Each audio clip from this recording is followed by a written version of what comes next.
Welcome to season 2 of No Shelf Control, the podcast with books, booze, and banter, hosted by authors for readers, because let's face it, we are all bookworms at heart. This season, we are chatting about book-to-screen adaptations and trending BookTok books. I am Lindsey Sparks. And I'm Lindsey Pogue. Grab a cocktail. Is that eggnog? It is. Kick back and enjoy the show. Oh my gosh. Cheers. The time has begun. Okay, so for the next 6 months, you're going to be drinking eggnog. Nah, I don't know. I didn't last quite as long last year as I did the year before.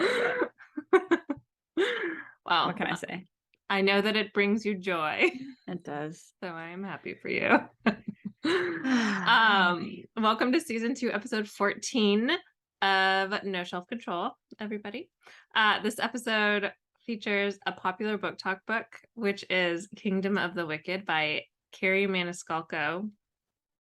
And I don't know yet how LP felt about the book, but I think it might be my favorite book that we have read for the podcast.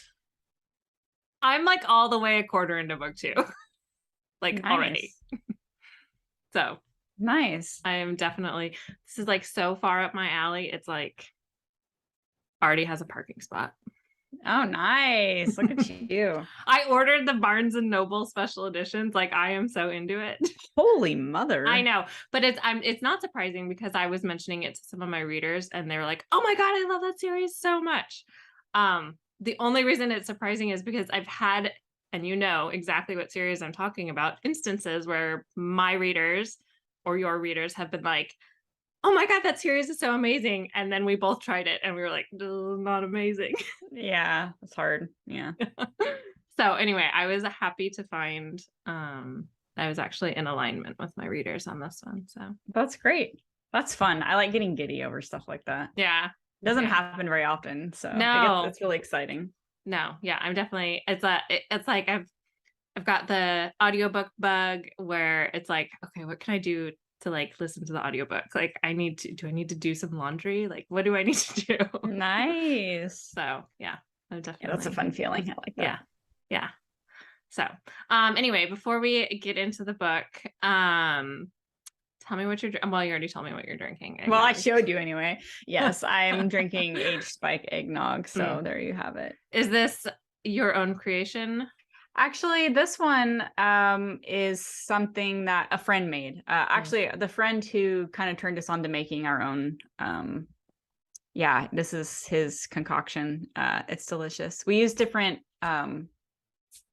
like alcohols, so it's like the different rums, so they taste different, you know. So it's kind of fun. Kind of fun. That is fun. Yeah. But anyway, yeah. So just sipping on it. I kind of felt, you know me, I'm not really into chocolate, but I've kind of been craving something rich and all day, and I don't know. And then I remembered that I had some, and I was like, you know, it is November, so it's like waiting for your favorite latte to come into like Starbucks or something, and then because it's seasonal, you know. So then I was like, okay, I'm gonna crack it open and try a little bit. So, what is your favorite seasonal Starbucks latte? Oh, the one that they feel like they never have, which it's a chestnut praline latte.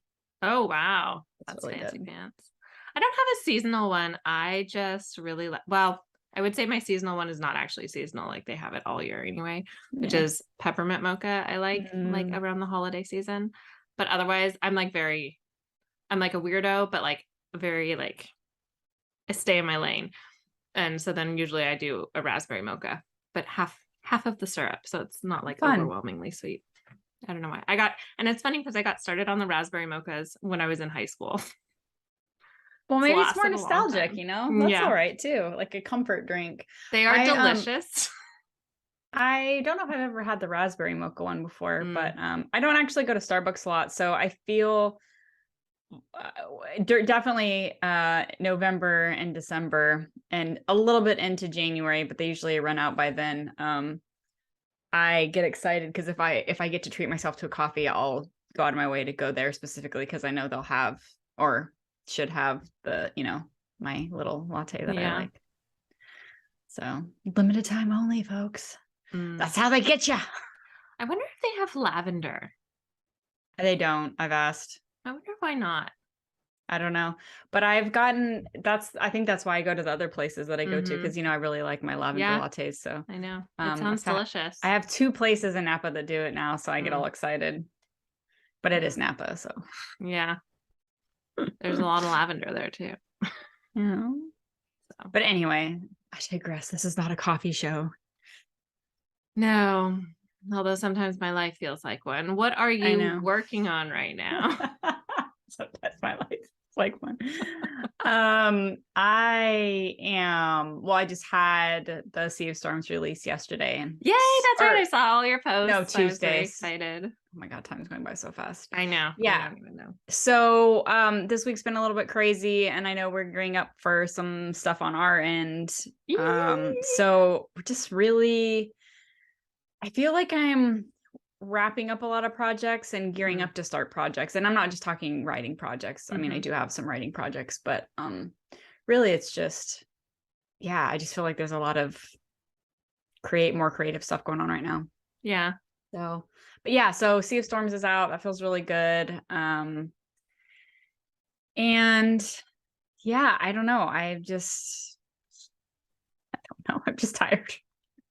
And I'm busy, and that's me. How about you?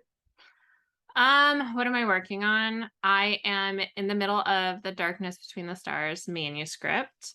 This is my one, as you know, but maybe readers don't. This is my one series that has multiple POVs that I write. I don't know why I decided to get wacky in the Echo world, but in the Echo trilogy, it was Lex and Cat, and then Cat was just Cat, but every once in a while there was another POV randomly thrown in, if Cat died, because she died 5 times. I was gonna say, that's a hilarious way to put it. If Cat died. And I needed someone's perspective. So, she has a very tenuous grip on life. So anyway, and then Cat and Lex from the previous series also show up as POVs in the first book of this series, but it's actually looking like the other non-Tarset POVs for book 2 are going to be, there's going to be some Nick. He was also had a chapter in the first book. There's going to be a new perspective, which I'm really excited about, because her perspective is actually, I'm kind of doing what I did with the Echo trilogy, where I brought in Cat's perspective, and then the next series was Cat's series. So I'm bringing in a new perspective that we haven't heard from yet, because she's going to get a series, and then her series is the next series. And let's be clear, everybody, she said she, so there's already a clue. So I mean, and then when you see who is the other point of view, you'll know. But I've been planning this one for a little while, and the pairing I am so excited about. I did alternate point of view story for one of my Patreon stories a few months ago from this perspective, so there's another clue. And I think it's one of my favorite Patreon stories that I've written, and it's it's definitely the most extreme and darkest one. When Mandy read it, she was like, whoa, I didn't expect it to go that far. And I was like, oh, sorry, but it did. That's fun. So yeah. Anyway, so I'm working on Darkness Between the Stars. I'm only writing Tarset's POV right now, so I have other POVs where I have some chapters planned, but I'm just kind of outlining those and moving on, or else I'll lose my momentum. And then I feel like I have 1,000 irons in the fire of different things that are in beginning stages, or we have some projects that are coming up that are related to projects that exist, but are not quite at the point where we can actually announce it.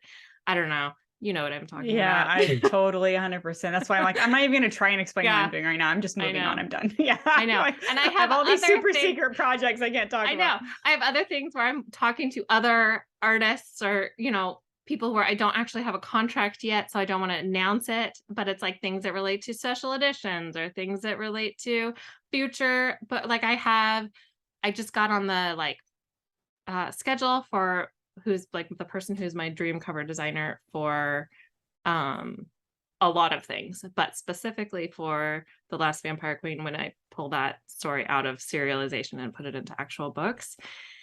And I'm really excited. She's amazing, and extremely expensive, but I'm like, that's okay. I'm trying something new with this one, and I think it'll be really fun. So, yeah. And like, I think that series is going to be the first one that I'm going to release, like a special edition hardcover when I release it for the first time.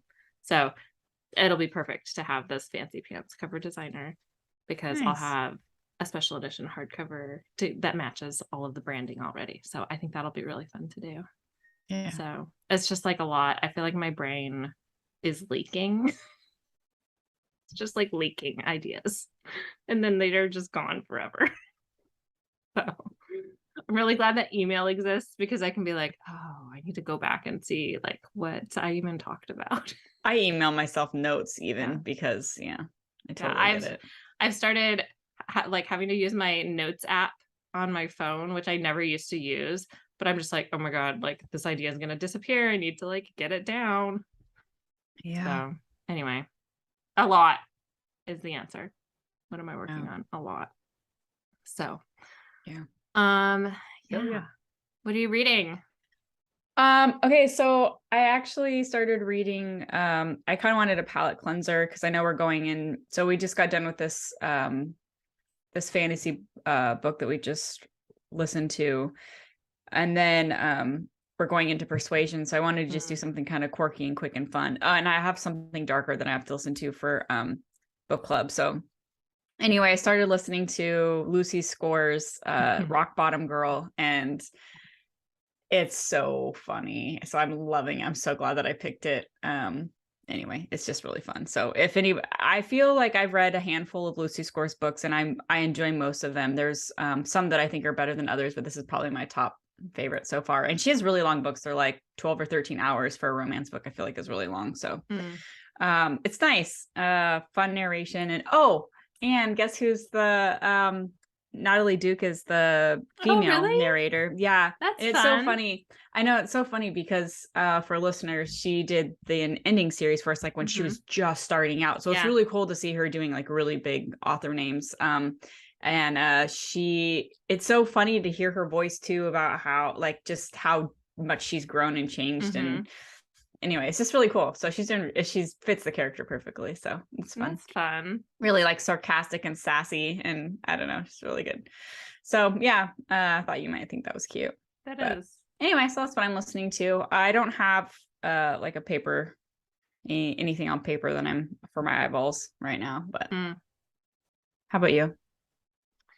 Nope. I mean, it's unusual that I'm going to continue with the Kingdom of the Wicked series. So the second book is Kingdom of the Cursed, while I'm also rough drafting. So that's the only one that I'm reading, other than I'm in beta reading for you.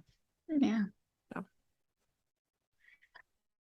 Yeah, no, that is unusual for you. I know, but it's called addiction. It is an addiction. So I'm excited, and it's like, as I'm sure we'll talk about, like it's very the first book is very unfulfilling.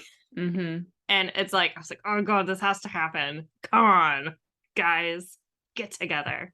So I'm definitely sensing, I know I read that book 1 feels very YA, book 2 gets pretty steamy, and book 3, the way Mandy described book 3, she was like,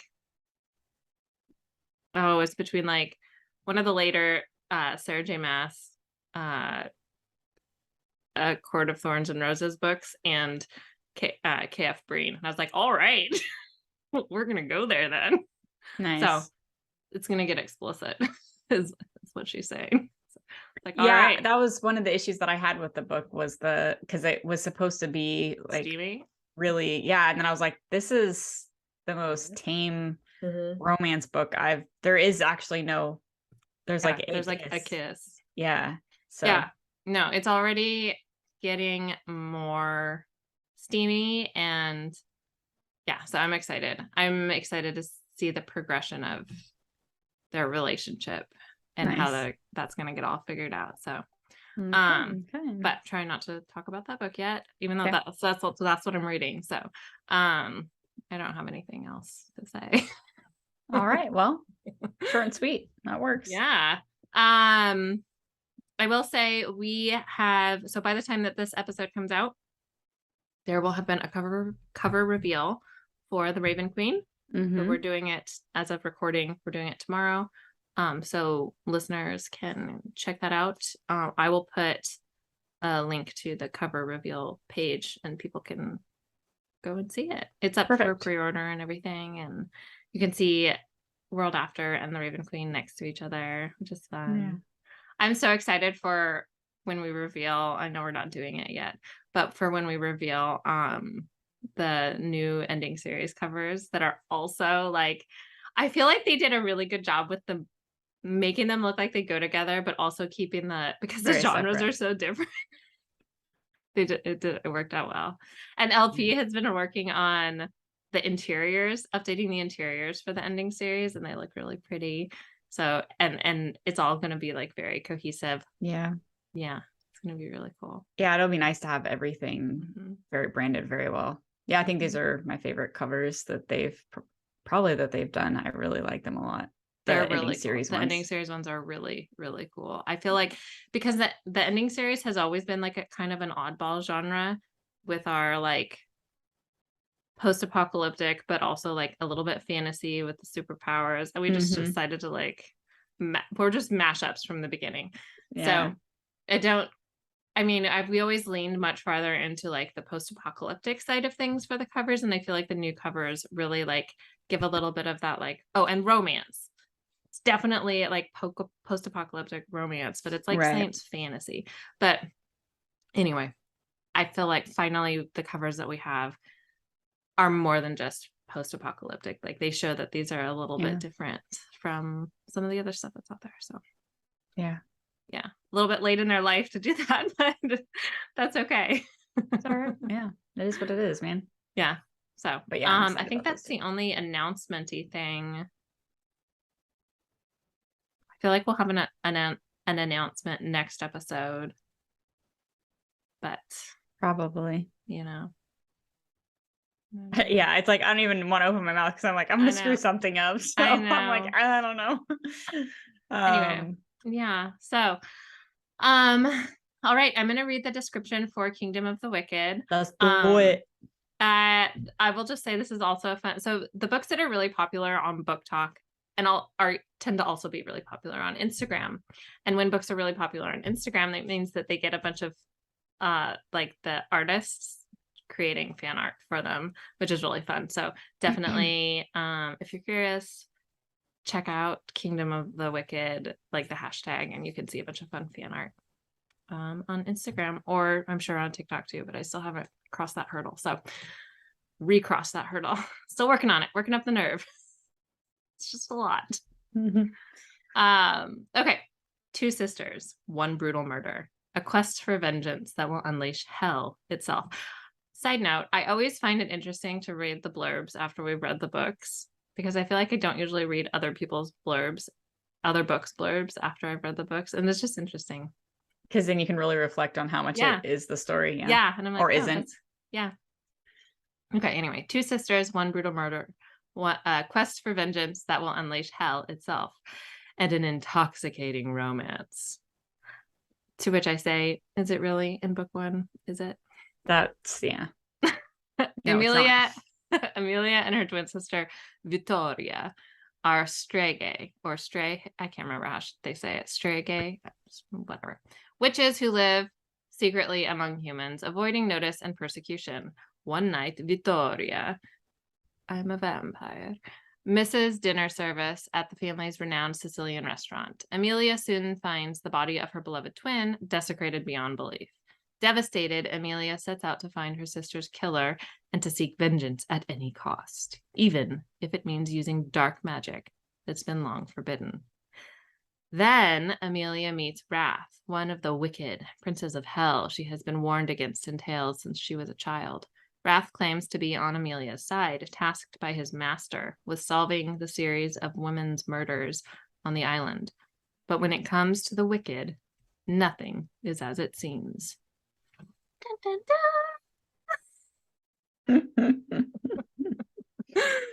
dun. Yeah.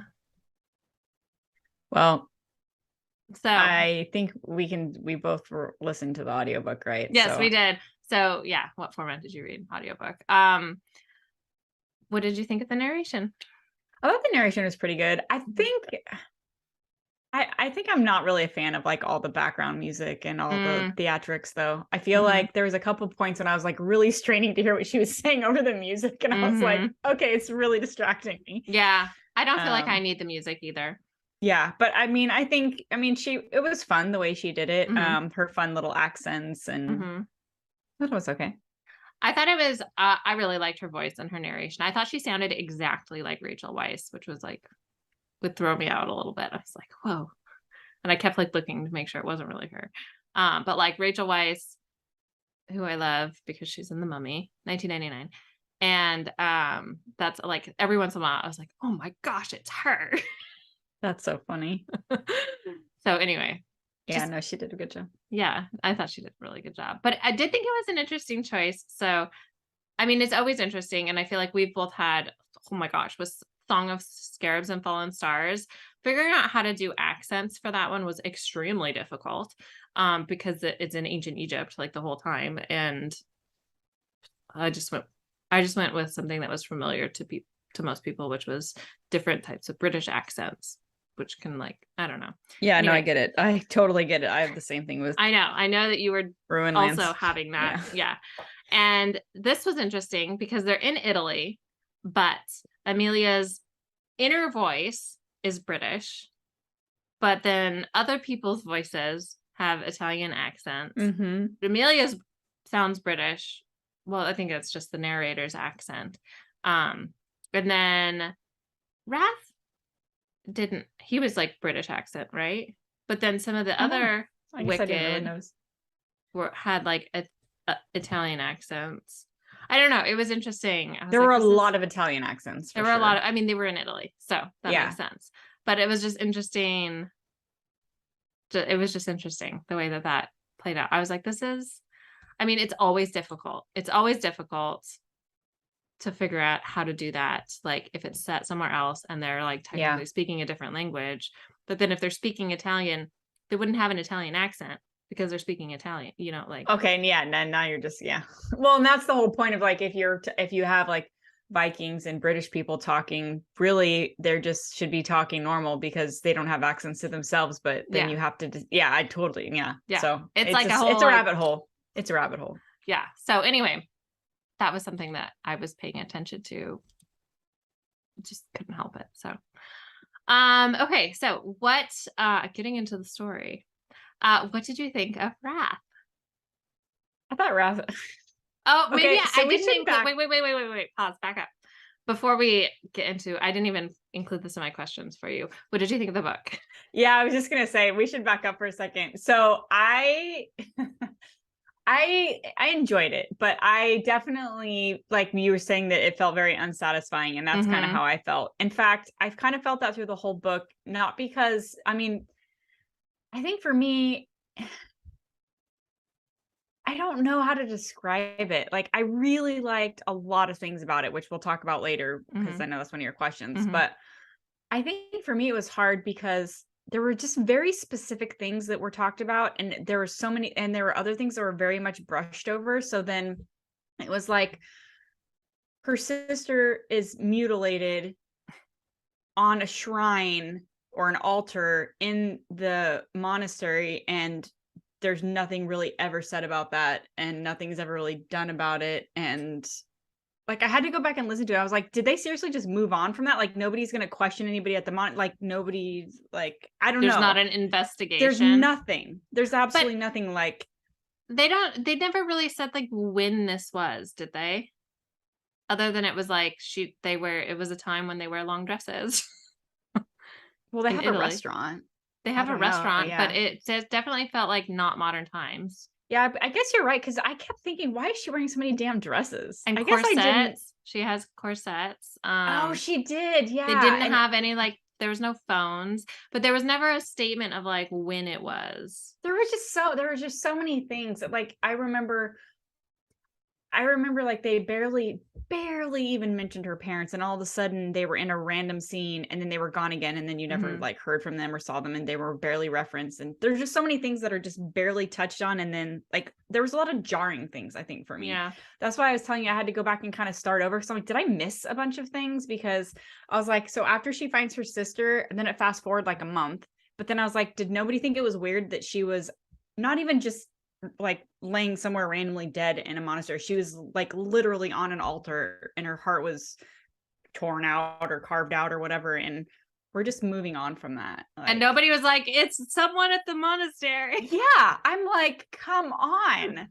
Okay, so yeah, so there was just some weird things to me that just I couldn't tell if they were plot holes or if I was missing things throughout the story. So I think for me that was something that kind of like was distracting. It didn't make it a bad story, but it was very distracting for me.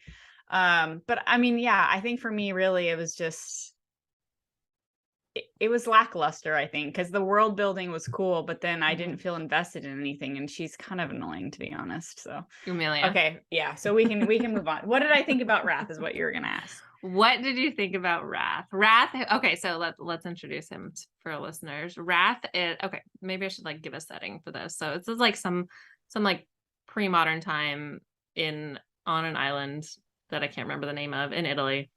Yeah, we clearly it's like a very romantic setting. It's like very like you want to go vacation there. There's a lot of food. It sounds delicious. I was just constantly hungry. And wine and cannoli. I mean, there's a lot of eating. There's a lot of eating. Yeah. And like clothes. It was a very pretty, like kind of decadent setting and description and stuff. Okay. And so like the blurb said her sister's murdered and she's a witch, and she kind of goes into the dark side of talking to Wrath, who she finds standing over her sister's body and like making deals with him and stuff like that. So Wrath then is like a super hunky prince of hell. And what did you think of him? I thought it was really cool.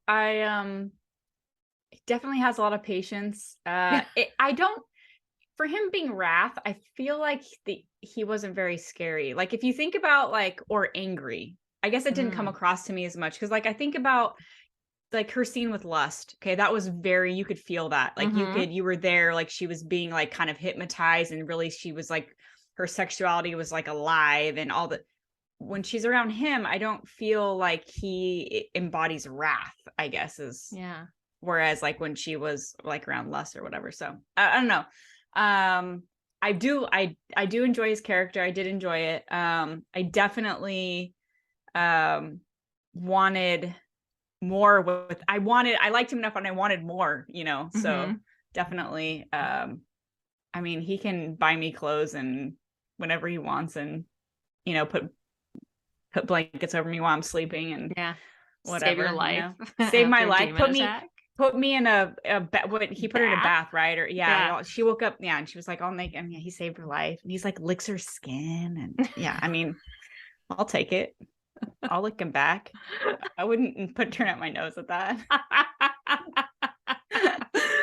Oh my gosh. If we did sounders, I feel like that would need to be one. Yeah, I know. I'd like him. I loved Wrath. I thought he was an excellent love interest character. I have a theory about him. So like, I know you had texted me when I said I was already starting book 2, and you're like, good, you can tell me like WTF what his deal was. Yeah. Why he was like, okay, now you can like go marry my brother. My thought is, and I don't know this yet, but my thought is that he is the devil. He's not Wrath. And he's the one who she's betrothed to. Interesting. I actually have a question, because the grandma, I think it was her grandma that told her that the Nonna. And it's funny because you were like, oh, it's very like a vampire, but that's how they talk, and it's like it's very like Transylvanian almost, kind of how they talk, and how her accents are in the book. But I kept like, it didn't make sense to me, so maybe you can explain this. Maybe I missed something again. So I thought that her grandma had told her like the tattoos on her body from that Wrath put on there was like or maybe it was a different, anyway, Oh, they were where he bound. the licking spot. They were bound to the point where he would always have to come when she summoned him, even without having his, dagger or whatever. And so then she tries, right? And then he doesn't come, and she's like, "Oh my God, is he dead? Is something wrong with him?" But Whatever. that's what I'm saying. I don't think he's Wrath. Okay, because I was gonna say, because then he shows up, and he should have come when she was being summoned. She was summoning him. That made no sense Wrath, to me. and I don't think he's Wrath. I think he's the king of hell, the devil. And I don't know why she just assumes it's Pride. I don't feel like anybody ever said, maybe Nona told her Pride was the king of hell, or for some reason she just like is believed. Maybe I missed that part, but she thinks that Pride is the king of hell. I kept wondering that too. I was like, so how come Pride is sudden? Like, why is it Pride? Why is he? I don't know. So I'm not sure if Wrath is actually Wrath, like if that's his house is Wrath, or if the prince of the house of Wrath is the king of hell. But I think he's the devil. Okay, so for listeners, you can obviously tell we don't really know what's going on in the story. I know, but I am feeling it feels promising to me, because she keeps in book 2, spoilers, because I feel like you're not going to read it. Mm-mm. In book 2, she keeps saying, and like I said, I'm like maybe a quarter of the way, maybe not quite a quarter of the way in. She keeps saying like, you're taking me to my betrothed or whatever, and he just kind of like doesn't respond. Mm-hmm. And I'm like, okay. And she's like, it's just feeling very, I'm like, everything that happened, none of their interactions is making me think that I'm wrong, and all of their interactions are making me think that I'm right. Well, that would be really cool if he was. Yeah. I mean, even if he's not, it's cool, but he's got to have a reason. I mean, there has to be a reason for him to be just being nonchalant about. Yeah. And I definitely think that he does. My second part of this question was, do you think he has feelings? Yeah, I definitely think he has feelings. I think he does too. Mm-hmm. Well, at least the way the narrator portrayed him, he was very offended whenever she tried to question his loyalty to her. So yeah. I definitely feel as if he does have feelings for her. Yeah, and there was that whole scene that she doesn't really remember, but the like whole when she was injured by the demons and he took her into the bathtub for healing her or whatever, or however, and he was like, "You'll like hate me later, just survive," or something like that. Like It definitely seems like he cares about her beyond her like becoming his or breaking the curse for whatever in whatever way that she's supposed to do that, whether as his bride or as someone else's. Yeah. So, but definitely. Yeah. I'm feeling like, I mean, I know for a fact that is the coupling, him and Amelia. So there's not like someone else who she's going to go be with. So I would be very surprised if there was, for sure. Yeah. Cause they definitely, I mean, at this point you're rooting for Wrath. So yeah, that would be a big reader upset. Yeah. It was like Pride. It really was Pride that she was supposed to be with. But as Tahara Mafi has proven, and like every Sarah J. Maas series, like tides change. Yeah. Yeah.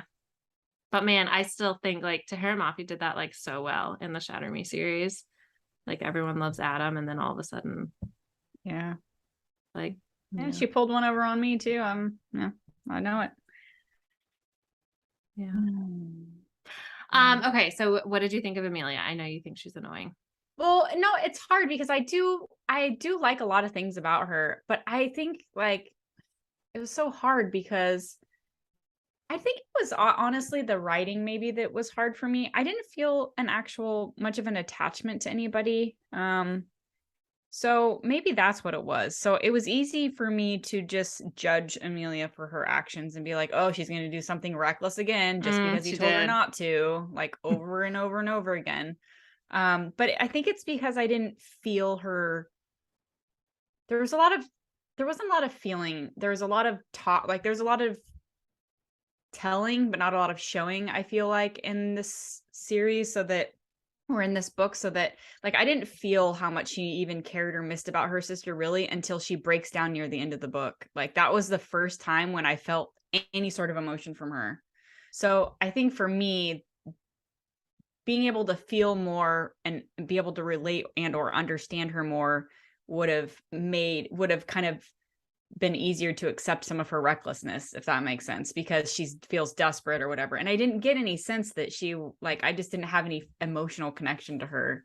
So, yeah, that's why I actually really liked that scene when she finally just broke down. I was like, it's about time. I mean, how many months has it been? And Yeah. you've just been summoning tons of demons and your friends are dying and going crazy and like, yeah, I don't know. Yeah. So I didn't like hate or anything, but I kept finding myself getting frustrated with her. And I was like, God, Wrath has, for being a man with a lot of rage, supposedly, he really handles a lot with this woman. Yeah. I do think her like her recklessness, the impression that I got was that her recklessness was out of character, and that was her reaction to her sister dying, was the recklessness. Like usually she was like very Yeah, cautious she did keep saying that her sister was the reckless one and she was more of the like the rule follower, the like yeah. So I think maybe that was also her reaction, like her breakdown. There was a different kind of breakdown. I don't know. That was the way that I understood her. No, I mean that makes sense.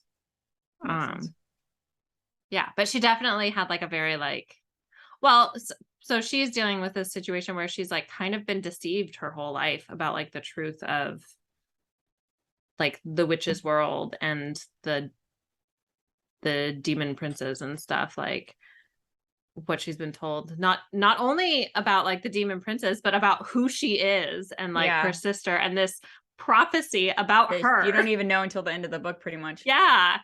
And so it's like, do you think it's strange that her parents aren't really in this at all and have like nothing to do with any of this stuff?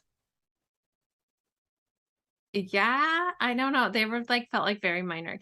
Well, I know, but that's why it's kind of strange, because I'm just like, did they not know any of this about her? Because why are they not worried, or why are they, I don't know. It was just, again, there was just certain things I was just like, then the parents were all of a sudden there and I was like, oh my God, I forgot she even had parents, because they're never talked about and then they're gone again. And then and then there was this one kind of funny scene where, so after she has the mark from Wrath on her arm, which is like apparently like a very faint silvery, or I don't know, it's not like a dark tattoo. It's like it's like a tattoo, but it's not, it's like, not like almost, a glaring, like, But she's talking about how hot it is and she can't wear sleeves because it's so hot and she would like overheat or something. And I'm like, dude, if you have a marking that shows that you are like tied to one of the demon princes who you've been warned against your whole life, that's supposed to be like the worst thing that you could ever possibly do ever, you're not gonna like call in sick, or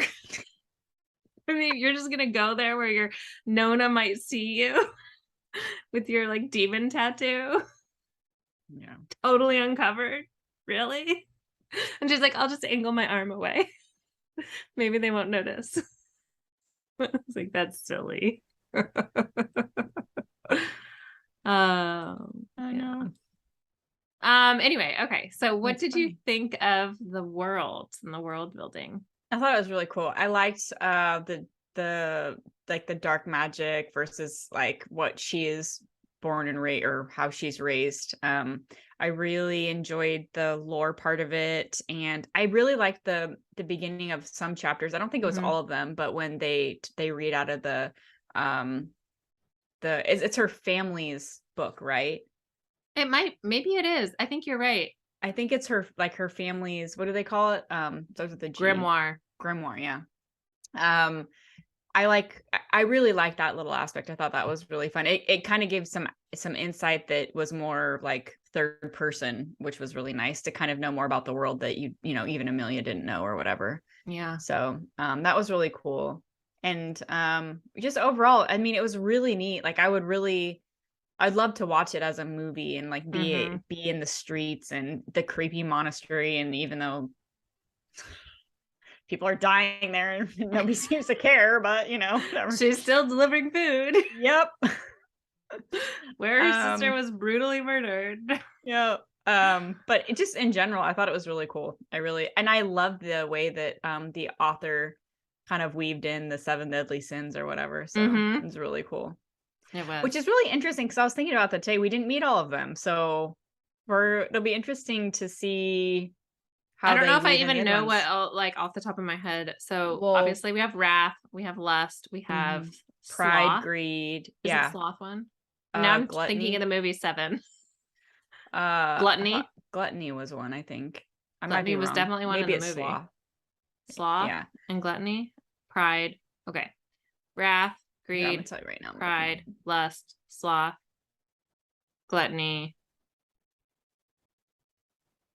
something else. Okay, so it's. I just want the list. Because we only met lust, wrath, pride. Yeah, so we met all of them except for sloth and gluttony. So it's envy, pride. Envy. Yeah, we met envy though, right? Yeah. So envy, pride, wrath, sloth, greed, gluttony, and lust. Yeah. So we didn't meet pride. Pride is the one she's supposedly betrothed to, but I guess we didn't meet. I guess we didn't. I don't believe that. But we met like his like henchmen, right? We've met I think we met some people who worked for him, no? I don't know if we did. Oh, I thought we might have. Anyway, so definitely lust. That was one of my favorite scenes. I thought it was really the way that was really fun. Cool. Yeah. Yeah. Yeah. And I was like, suddenly there's a bonfire. What's going on? Like, I know. I think that, because like it made her, it was messing with her head. So she was like, okay, bonfire, woo. Love that scene. Yeah.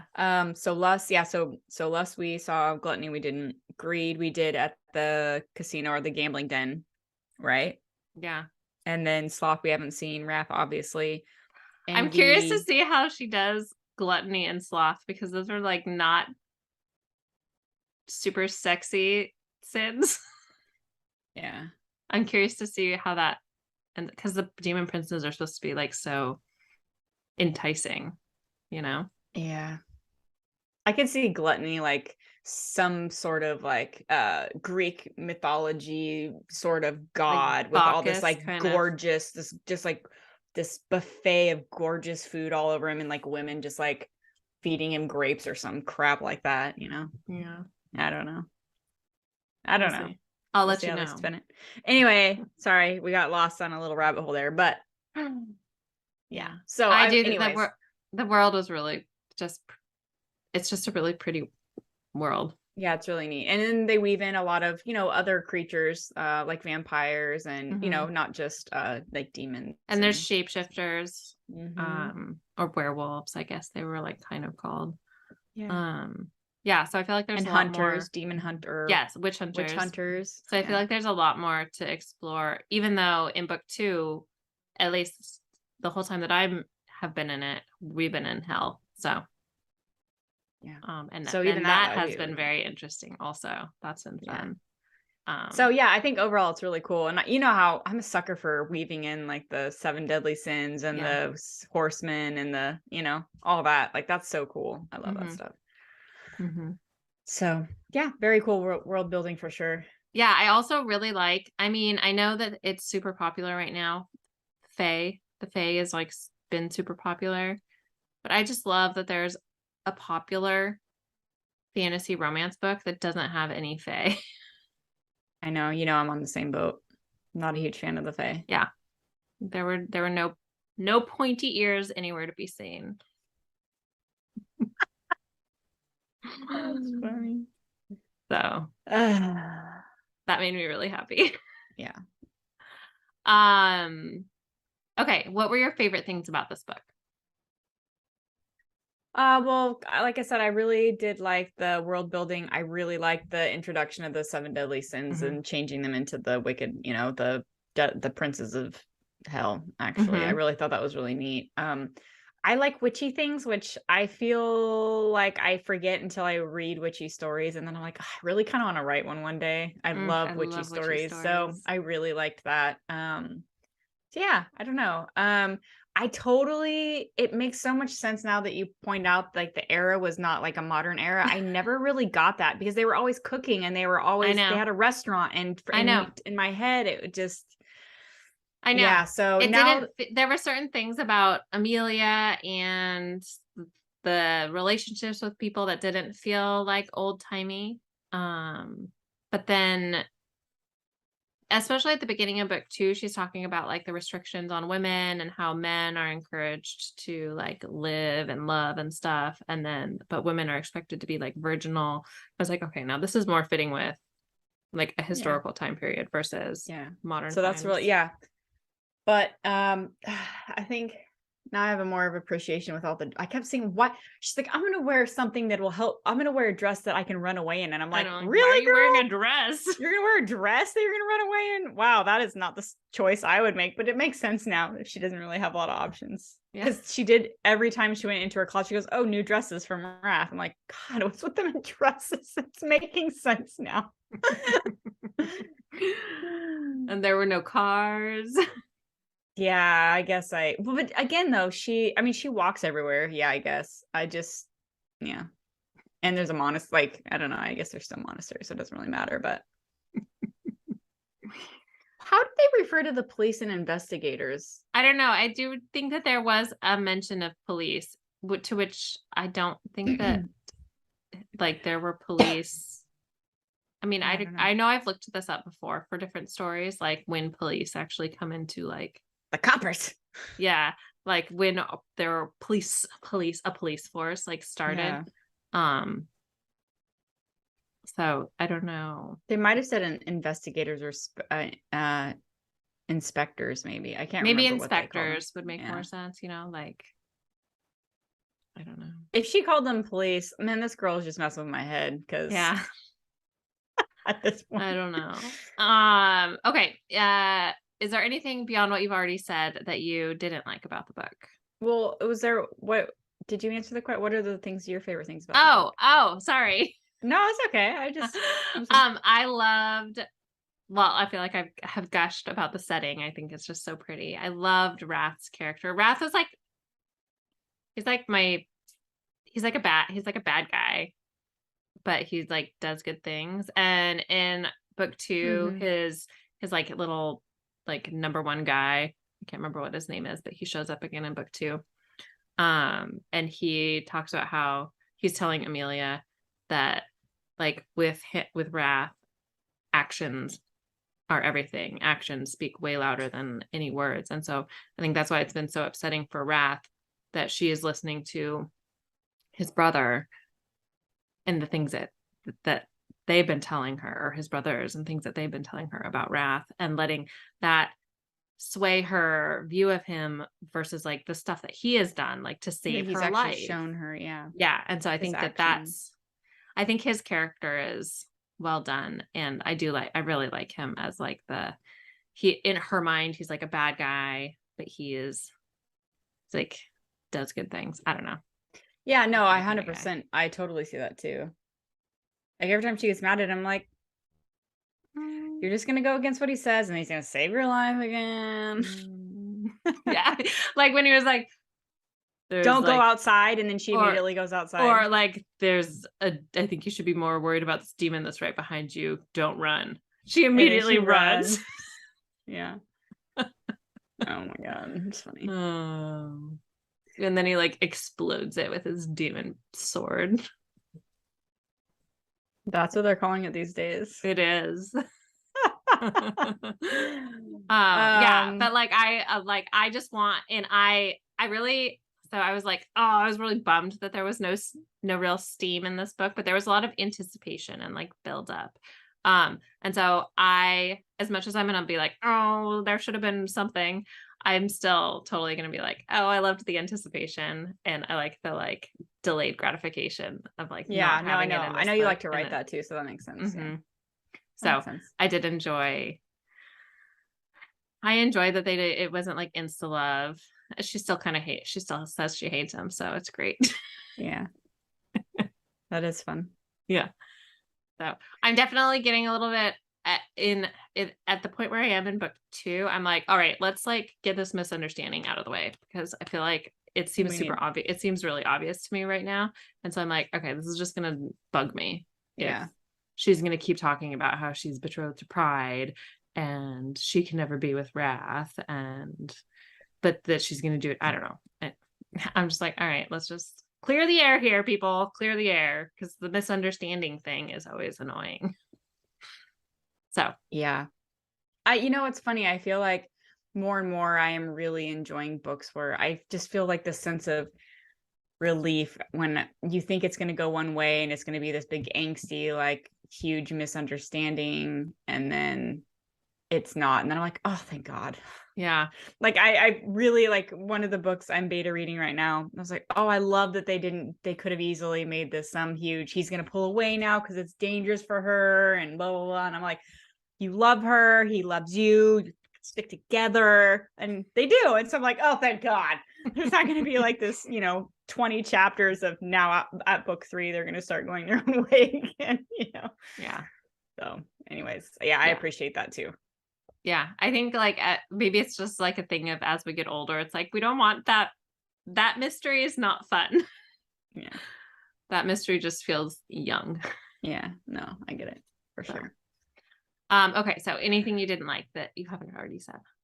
No, I think, like I said, I feel like this book it was such a struggle for me because I did like it, but there were so many things that I just kept like stopping and going, wait, what? How is, so I don't know. I want to say I kind of want to listen to it again with like, now that I've read through it and really try and understand it better. But then I was like, and now that you know it's not in modern times. Yeah. And now, but I'm also like, I also listened to the first half twice already. So I'm like, do I really care enough? So maybe depending on what you say about the second book, if it's really good, I might start at the beginning and keep going through. Because I'm very torn. I am torn. I didn't hate it at all, but I also am just like, I feel like I'm more frustrated to the point where I don't know if it's worth it for me to keep going because I don't want to keep being frustrated. Yeah. So yeah. Anyway. Okay. What about you? Anything you didn't like? No, I mean, I feel like I mentioned like a couple little things, but I can't remember what they were that I already said. But I can't, there was nothing. I mean, obviously I'm like super into it. Yeah. I'm really excited. That's why I was like, oh, maybe she has something. No. I don't. All right. Well, the big question. Did you see the Antonio twist coming? Oh my God. Right away I did. Hands down. Again, the whole thing with the monastery, like I was like, okay, people, this feels so obvious to me. I know, but I didn't mind it. I was like, well, yeah, I kept waiting for it to, I was like, it's him. Like, are we gonna figure it out? Yeah, she did kind of throw me towards the end. He was missing or gone for a while, I think. And then I was like, oh, I guess I could have been wrong. And then he was back. I was like, nah, I knew I was right. I knew it was him. Yeah. So I just realized we didn't do our spoiler warning thing, but you know what? I feel like people know by now what they're getting into. I feel like people know by now. Okay. Sorry. At the very end, I think I can rearrange. I don't know. No, don't. People know. If people don't know, people know. I mean, this is episode 14, I feel like. We'll put something in, you already put something in the show notes too, right? So you'll be fine. You'll be fine. Okay. So do you have any predictions for later in the series? So beyond my thing that I've already predicted.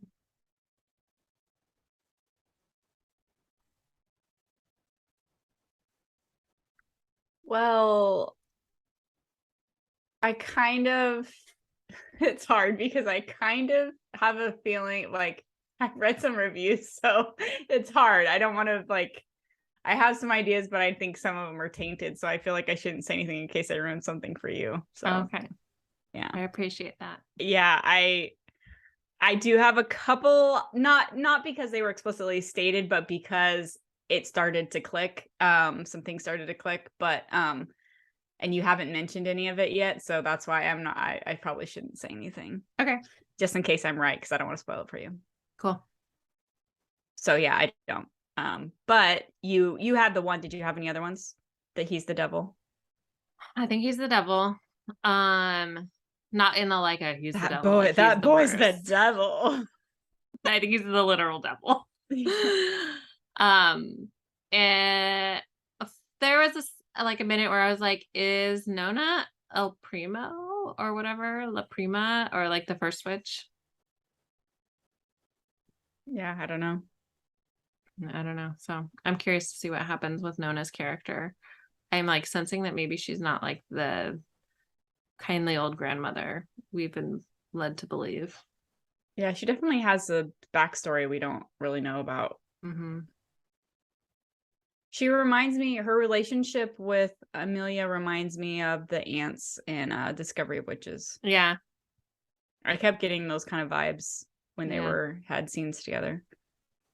So anyway, and then will I keep reading the series? It really depends on what you report to me. Okay. But as of right now, probably not. All right. I'll let you know. Yeah. So I'm glad that you haven't shut that door completely.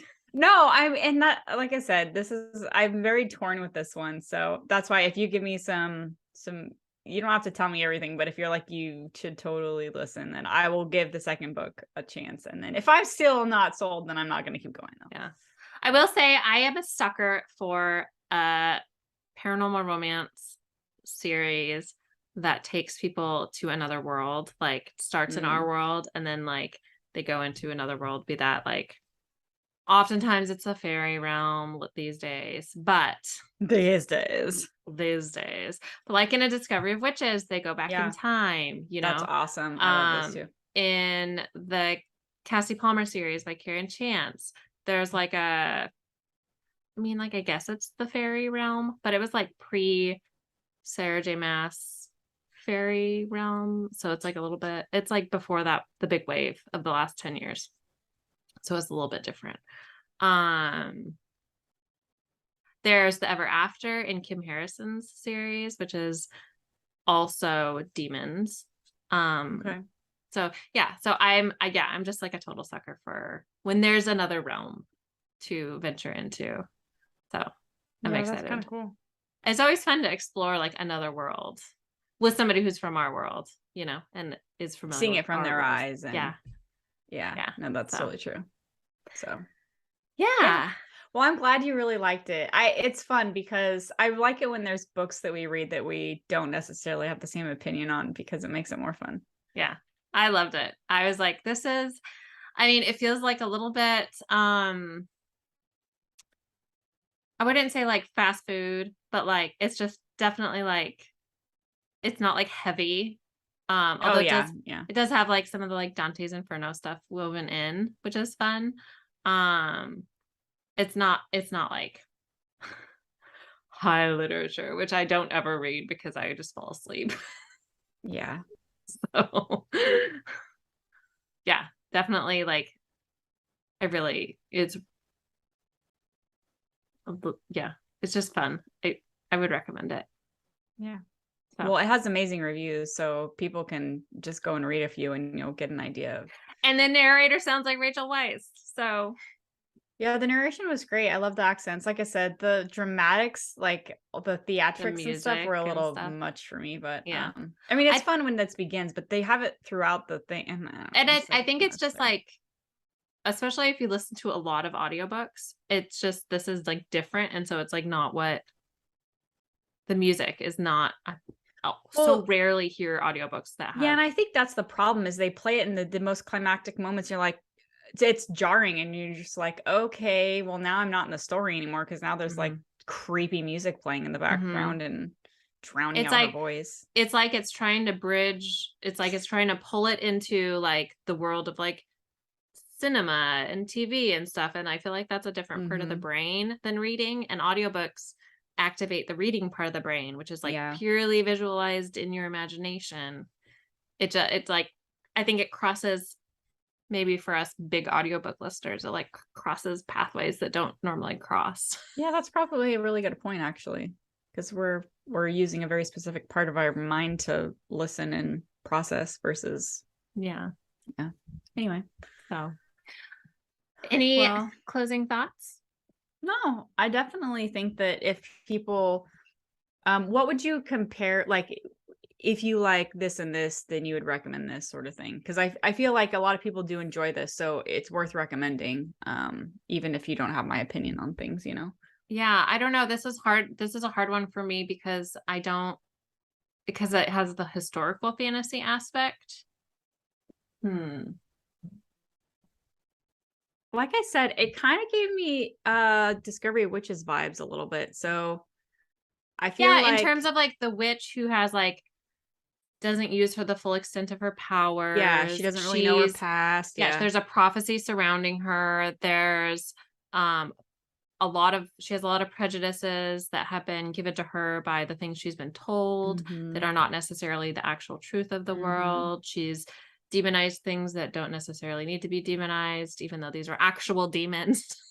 But yeah, I could see there's a lot of parallels. Well, and then Matthew's character in Discovery of Witches, I mean, he's supposed to be this like feared like old vampire, and then he treats her with the utmost care. So I feel like Wrath and Amelia's relationship obviously is different, but it's kind of similar. Yeah. I also at some points I was like, this is and it's not similar at all, but like in terms of the story or the relationship, and he's not like the opposite kind of person from Edward, but I was like, this there were some like Twilighty Oh beats yeah, there were. in there. There were. Yeah. There were definitely some Twilight like story beats in there. Um but I'm trying to think like because this first book did have like a very YA feeling, and I don't usually read like YA fantasy. I feel like I don't necessarily have like the repertoire to compare it to. Yeah, no, that's true. So, I don't know. All right, I was just curious. Yeah, I was, like I said, Discovery Witches came to mind, but other than that, nothing really. But again, I'm the same as you. I don't have like a whole catalog in my head to compare it to. So Yeah. And I know that there are a bunch of popular like more historical no, I never finished the series, but it was one that we had arcs of like back when we were working at the bookstore. And I want to say the first book, I'm pretty sure I still have it, is Born Wicked. I really loved that first book. I don't think I know the cover, but I don't think I Yeah, ever read that one. it was a really pretty cover. But it was like it's probably YA, but it was definitely like a witch girl kind of like situation. I don't know. I was just thinking of that one for some reason. I think because it was like a historical setting. So, Well, and then there was that not demons or anything, but there was that series that you really liked, The Poison Study. yeah, I barely remember that one anymore. It's been so long. I really liked that one though, a lot. So. I don't even remember. I only remember the only thing I remember from that is this girl. It doesn't even matter. I don't want to say anything because I barely remember it, but I do remember enjoying that series for sure. Yeah. So yeah. Yeah, so I feel like I kind of failed on the other recommendations, so sorry about that. It's okay. I got you. I got one at least. Thank you so much for listening, everybody. Don't forget to check out the show notes for the episode's links and book recommendations, and for a link to the cover reveal for The Raven Queen. And we will be back in a couple weeks to chat about our next adaptation, which is Persuasion by the Queen, Jane Austen. And if you are enjoying the show, we would love it if you left us a rating and or a review on iTunes or wherever you listen that allows for reviews. I think Spotify does now, maybe. Yeah, Audible too. I don't know anywhere else. I'm sure I'm sure everywhere does, but. And don't forget to join the No Shelf Control Facebook group that we are really making an effort to actually like post in more. Yeah, I posted in last week, everybody. Yeah. So go check out my awesome post. It's not really that awesome, but you can still go check it out. I'm sure it's super awesome.